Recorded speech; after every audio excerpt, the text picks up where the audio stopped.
Hello, my wee little book nerds, bookworms, book dragons, hatchlings, and anything else in between.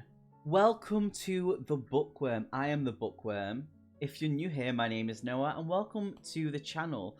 This may confuse you if you do watch some old videos. We were previously known as In Between the Lines, so don't get too confused. We're just doing a channel redo.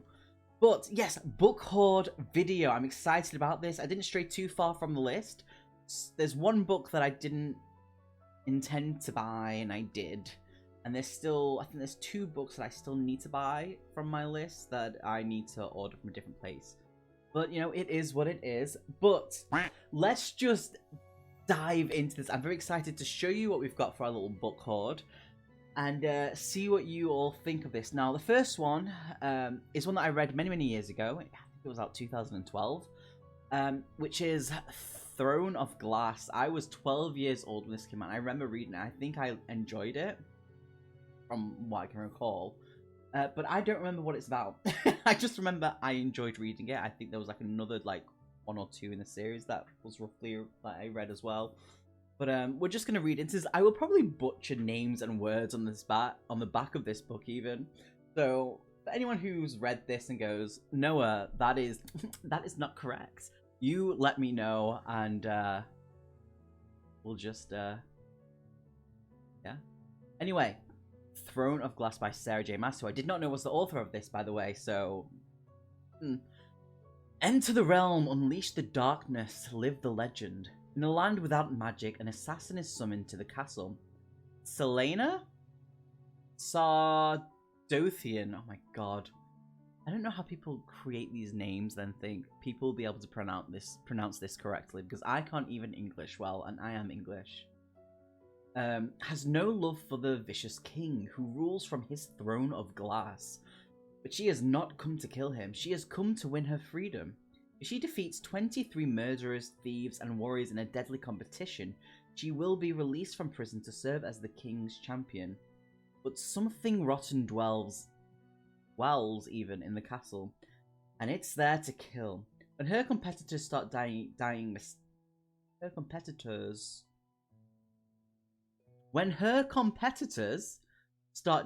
mysteriously, one by one, Selena's fight for freedom become a fight for survival, launching her on a desperate quest to root out the evil before it destroys her world and the people she has come to love.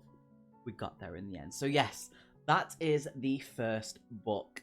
I'm excited to read this at some point. At the moment, I'm reading Fourth Wing, and I am enjoying that, so I'm excited about that one. So, kind of going with the Sarah J. Maas, I have a friend called Carrie who is very much enjoying this series by Sarah J. Maas. I'm sure some of you may know this, and I don't know. I'm kind of nervous to read this because I've heard good things about it, but at the same time, I'm like, I have been fooled before, and that is A Court of Thorns and Roses. Let me try and not butcher this. Feyre? Oh, I apologize. Is a huntress. The skin of a wolf would bring enough gold to feed her sisters for a month. The life of a magical creature comes at a steep price, and Feyre has just killed the wrong wolf. Taken prisoner by a high Fey lord, Feyre learns that her mask captor I need to wet my whistle. is hiding even more than his piercing gaze suggests. But as Feyre's feelings for Tamlin, isn't Tamlin like a guy from like Lord of the Rings or something like that? Or am I just like thinking of the wrong thing? Feelings for Tamlin begin to burn through every warning she's heard about his kind. A shadow is falling across the land, and if Feyre cannot fight it, she will lose everything. I'm excited about this. I've heard good things. I get nervous when I hear good things about a book, especially when it's from like TikTok, of how crazy it's gone, because I have been burnt by that, and it was an experience when I got that book. The next one is one that I've been keeping an eye on for a while, especially with this author, Camilla Cole. I've been keeping an eye on her. I've heard so many good things about the author, and it's called So Let Them Burn. Now, I actually really enjoyed. I've not read it yet. I love the cover for this. What colours are it? I know there's blue.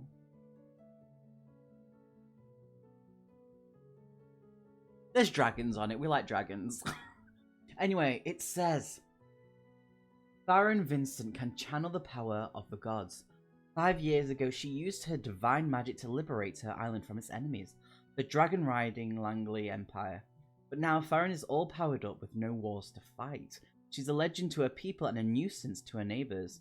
When she's forced to attend an international peace summit, Farron expects to perform tricks and then go home. She doesn't expect her older sister, Ellora, forming a bond with an enemy dragon, or the gods claiming that the only way to break the bond is to kill her sister. As Farron's desperation to find another solution takes her down a dark path and Ellora discovers the shocking secrets at the heart of the Langley Empire, both must make difficult choices that will shape each other's lives as well as the fate of their world. I'm excited to read this one. How many pages is this? I've not even thought about the pages in these books so far. 380.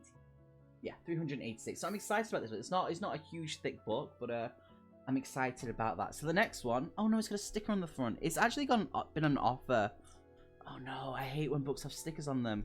Why do you have to put it on the front with the cover? Like, how dare you?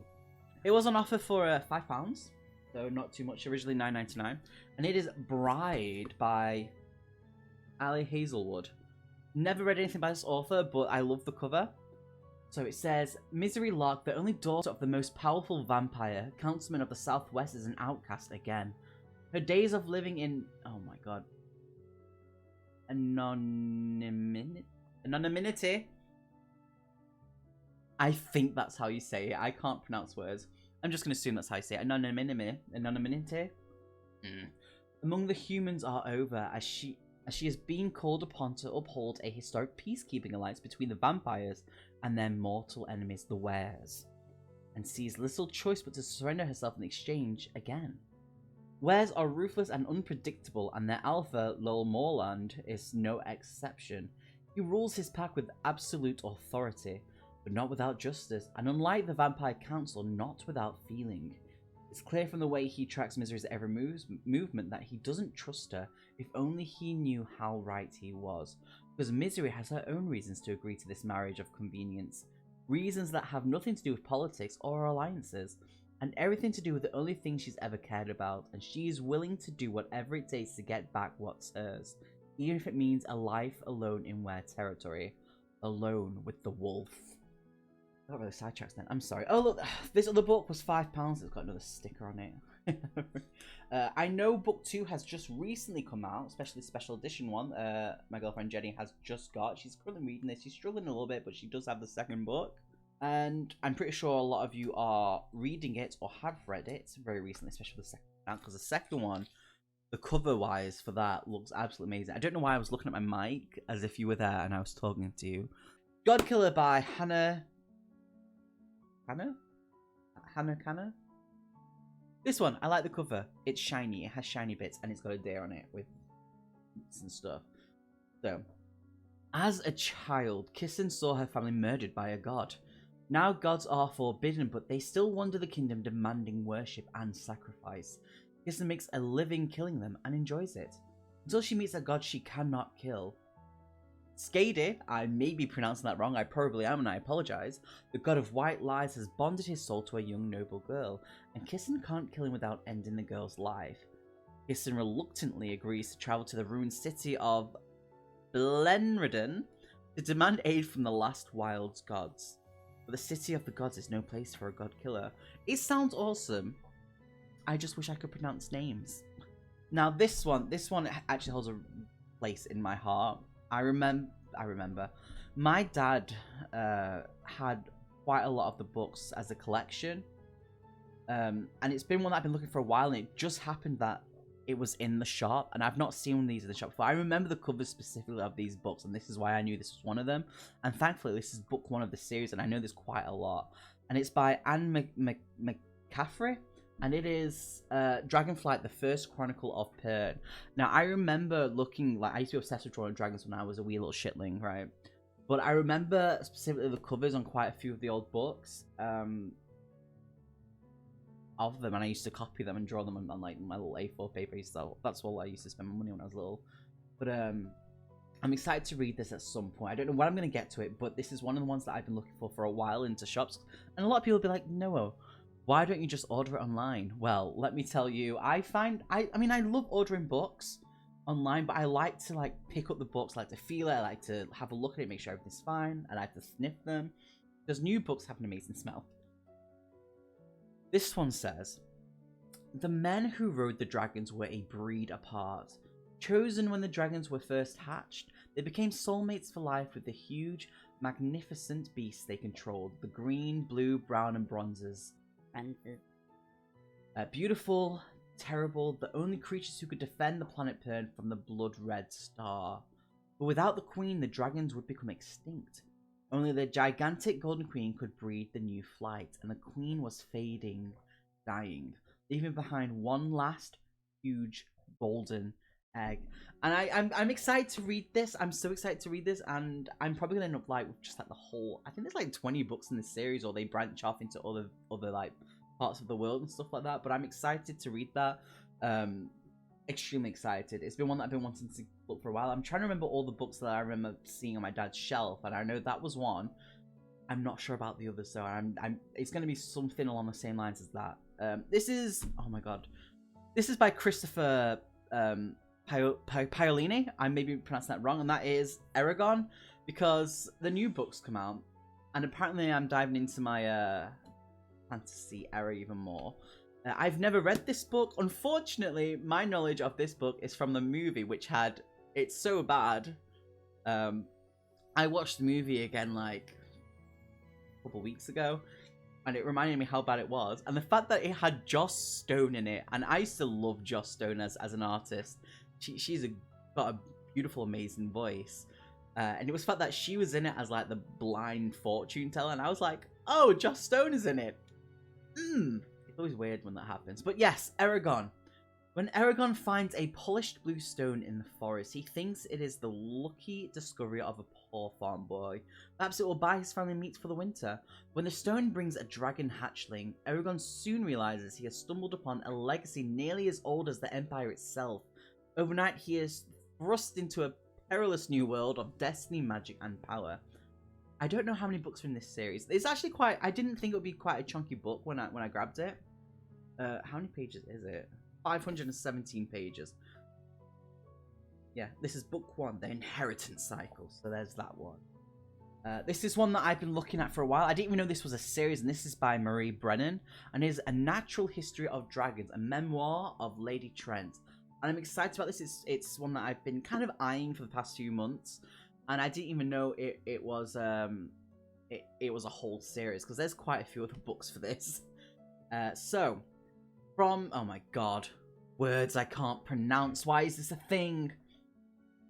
From Cyriland to the furthest reaches of Eriga, Lady Trent is known to be the world's premier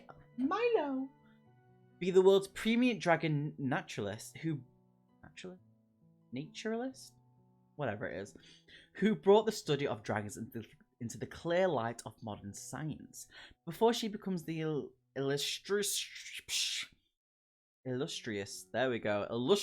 figure we now know, there was a bookish young woman whose passion for learning defined the stifling conventions of her day.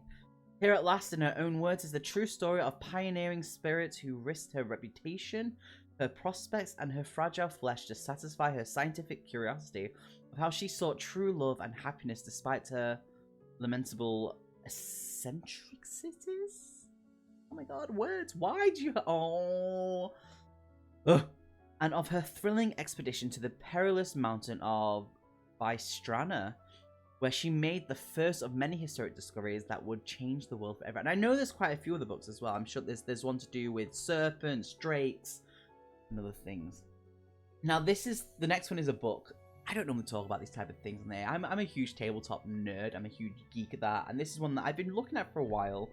And because of the beautiful Ben, I decided to give it a shot at buying it. Give it a shot. He's a terrible person. He's absolutely terrible. And that is Dark Souls, a role-playing game. Now, I love Dungeon... I've got like all my... Down there, which you can't see, is my Dungeons & Dragons, my Call of Cthulhu, Vampire the Masquerade, Werewolf the Apocalypse, Mutants and Masterminds. What else is there? Vampire Redemption, World of Darkness, I could go on. I've got quite a few books. And I've become a huge. Only last year, I became a huge fan of Dark Souls. I started playing Dark Souls. I completed the third one, nearly finished the second one, and I've just got the first one. Well, I just got the first one. It's on my Switch, that one. Everything else needs to be on the PlayStation and PC. So, yeah, I'm excited to read this. Read it, go through it, and test out a game with Van more than anything. So it says, so it is, Ash seeketh embers. Arise from the ashes, unkindled one. You stand in a world choked by darkness and fallen gods, where monsters seek warm flesh, and the curse of undeath turns even the greatest heroes into something less than human. Now you must strive to restore the Lord's link and flame, and lift the curse. I'm excited about this. I know that it's compatible with 5th edition, which is fine. I know the new edition of Dungeons & Dragons is coming out. Sorry, I'm nerding out about this a little bit. The new one's coming out, but I like 5th edition. So I'm excited for this. I'm excited to see what we can do with that. But yeah, that's my little book club that we've got. I'm probably going to buy another book or two along the way. But, you know, that's the main haul for now, I guess you could say. Let me know if you've gone a bit of a spending spree, what books or book you've been looking for, you're excited to read. I would love to know. Stay awesome, my wee little hatchlings, and I will catch you very, very soon. We will be doing a reading sprint very soon, because I know I need to redo one, because the last one was an absolute catastrophe, so I am sorry about that. And yeah, we'll catch you all very soon. Be good, make good life choices and good decisions, and love.